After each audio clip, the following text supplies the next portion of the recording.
proper time for Seudah Shelishis. The earliest time for Seudah Shelishis is 6.5 hours into the day. There is 1.5 hour after 1/2 hour after Chatzos. So let's try to understand. So we have a halachic midday. So I'm not sure what is it right now. Maybe around 12 something, maybe 15, 12, 15. I'm just guessing. I mean, it depends where you live, right? And plus half an hour. So basically, it's time when you already allowed to pray mincha if you want, right? So are you allowed to eat before mincha? You're allowed to eat before mincha, and that's what some people do. Okay. Continue. So it's half an hour after the noon. One does not fulfill the mitzvah before that time. So before the noon, first of all, many people just finished the previous meal, right? So and it's still not afternoon, right? That's halacha for Seudah Shelishis. One who started before that time and continue eating past that time does fulfill the mitzvah. This is usually not an inconvenience, since we generally eat the third meal late in the day. So I mean, he said, technically, we're going to technically. So if one ate this meal,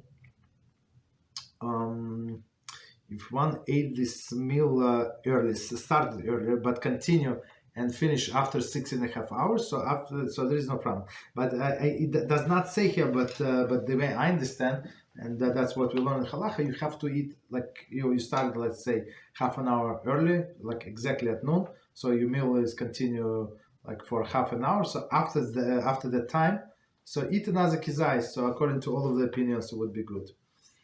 It doesn't matter when you started. So, but after 6.5 hours, you ate kizais. Okay.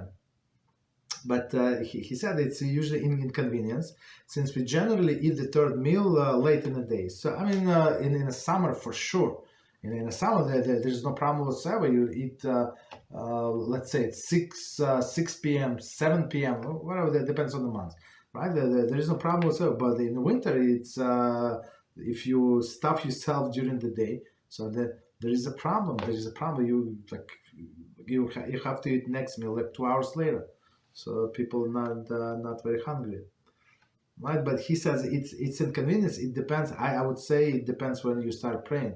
Some people prefer it like to make a Shabbos longer for studying during the day. So they would pray with the earlier minyan. So the earlier, maybe, I don't know, with Chatzos, maybe 6 a.m., 6:30 a.m. Is it recommended? No, but some people do. Right, so and by the noon, of course, they can do. They're hungry again for sure. Okay, continue. However, even Erev Yom Tov falls on Shabbos. Many have a custom to eat the 2 meals early in the day. One must be careful to eat at the proper time. So when Yom Tov falls on Motzei Shabbos. No. What's up? No. I think they make a mistake. What's that? However, when Erev Yom Tov falls on Shabbos, yeah. So Erev Yom Tov, Erev means evening, right? So meaning that today, so the Yom Tov is going to be on Sunday. So like when Shabbos ends, so that's when Yom Tov starts. So meaning that it's proper, and we're going to learn in another class, Beezrat Hashem, that you have to have appetite to eat this Yom Tov meal. So in this case, and in all of the shuls, they usually start the prayers earlier. They'll let you go earlier, so you can have the third meal in the house, and then you come back like much later on, like for a mincha and mariv. That's what people do. In many shuls, and I think it's very like smart and proper. So let people eat as early as they can, the third meal. so that they would have appetite in the evening. That's a proper thing to do, especially when it's Saturday and the next day is what is it? Next day is Pesach, right? So you have to finish all of this chometz before the Pesach, and you're not allowed to keep chometz, meaning this leavened bread, after certain time. And this after certain time is I think like after 5th hour or something, 5th hour into the day. So it's much before the noon, even much earlier than noon. So that's what we do. Okay. So continue. Proper time. Okay. Women who prepare Seudah Shelishis should keep in mind that the meal should start before the Shkia, sunset. Okay.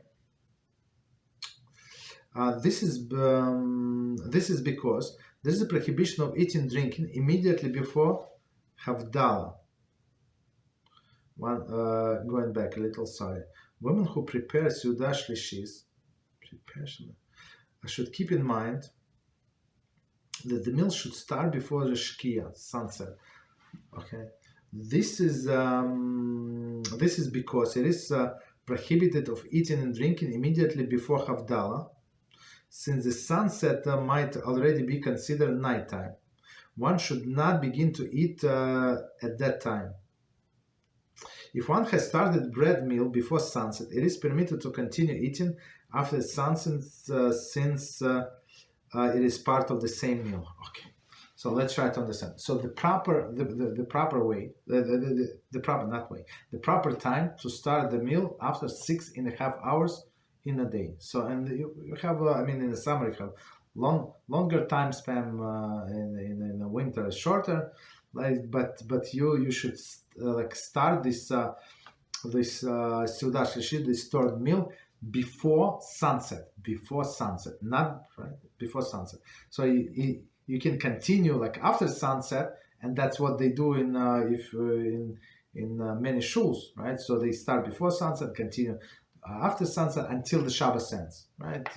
Some even a little longer. Even after Shabbos ends, they still singing songs and enjoying themselves and stuff like that. Okay, so, but for a woman, if she does not go to synagogue, what is the reason for her to do it any other time?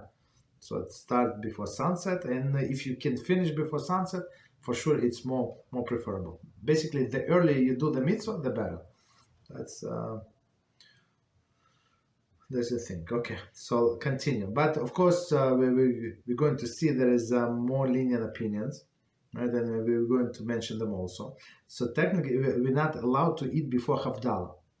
So Havdalah is made after the nightfall, right? Not before the nightfall, only after the nightfall. But you're not to eat. Like when time for Havdalah comes, you're not allowed to eat or drink. We're going to walk.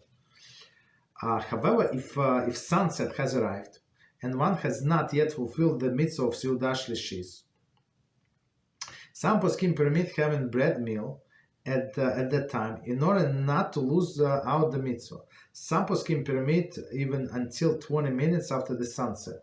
However, this is not ideal, since some opinion feels that one must begin before sunset. So let me clarify this. I'm not sure. He's not bringing all of these opinions. He said Igris Moshe 20 minutes. Okay, so let's try to. Okay, so as we said, it's proper to start and finish before the sunset. Okay, but if a person was prevented by the circumstances beyond her control, right? It happens to the best of us, right? So you're allowed actually to start after the sunset. And here he says 20 minutes after sunset.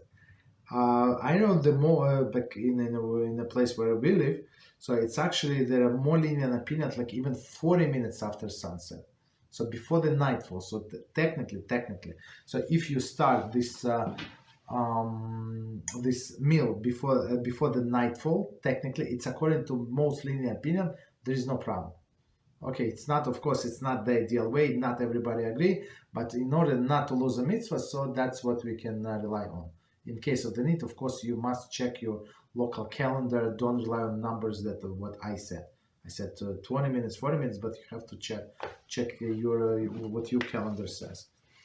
And in my Zmanim, I think that they give time. The latest Seudah Shelishis, and there is like an arrow down, so you click the arrow, and then another like drop down menu, and in this drop down menu it says all of the possible all of the opinions. So of course, in case of the need, you can rely on the most lenient opinion, but remember, it's only like after the fact. Don't rely like lechatchila. Don't rely like plan to finish your Seudah Shelishis, the third meal, before the sunset. Okay.